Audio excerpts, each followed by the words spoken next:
I'm here to listen to whatever you have to say. I'm going to kill you, Father. I'm going to kill you because you're innocent. Not right now, though. I give you enough time to put your house in order, make your peace with God. The word Calvary is about suffering for other people, on behalf of other people, taking the pain of other people and suffering through it for their sake. Who would walk to their death? Who would go to meet a person who has promised to kill them? Well, Jesus did that. In a lot of people's minds, a lot of Christians' minds, the word Calvary automatically connotates the last 7 days of Jesus' life, and specifically his crucifixion. Calvary, the film, follows this priest over 7 days of his life as he moves to a place where he is faced with a choice to essentially sacrifice himself or to turn away. You've got a man who's essentially good, going against the current and trying to stick to his ideals, and it's not necessarily the ideology of the church. There's a man who believes in such good values in a church that sometimes has misunderstood what those things mean. What you have are the people in the Gospels. We're seeing them in this town. Because wherever we go, we encounter the same population that Jesus encountered.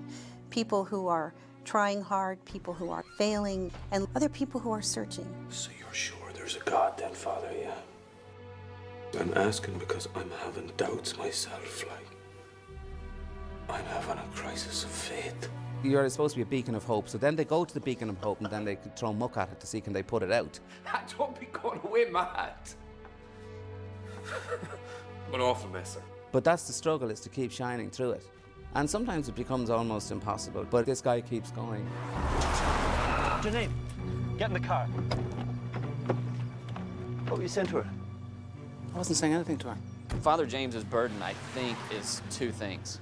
I think he carries the burden of a broken church on one shoulder, and I think he carries the burden of a broken world on the other. And I think he's trying to somehow heal both of those and trying to use one broken system to heal another broken system. Run along now, Father. Your sermon is finished.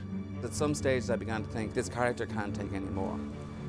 And then there would be a very beautiful line where, for example, Marie-José Crozet's character comes to his rescue almost in an angel-like fashion, that she has suffered a horrible loss. And her faith, her insistence on it, and insistence on love, helps him when he's at a very, very low ebb. What is faith? For most people, it's the fear of death, nothing more than that. If that's all it is, it's very easy to lose. It must not have been much of a faith to begin with, if it is so easy for them to lose it. There's so many areas it touches upon, faith, what it means to be a decent person. Are there some things which cannot be forgiven? They say charges are going to be filed against me for various so-called irregularities. And we all know full well that's not going to happen. No, there'll be no punishment forthcoming for a man such as myself.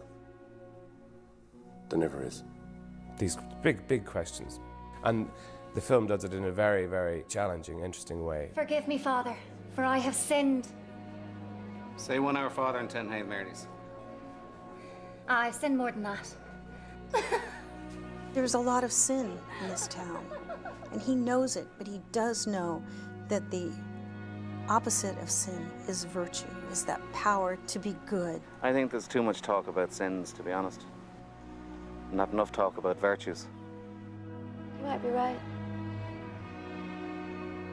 What would be your number one? I think forgiveness has been highly underrated. He's not perfect by any means, but by the end, he believes in forgiveness, and he believes in love, and he believes in hope, which is the triumph of it.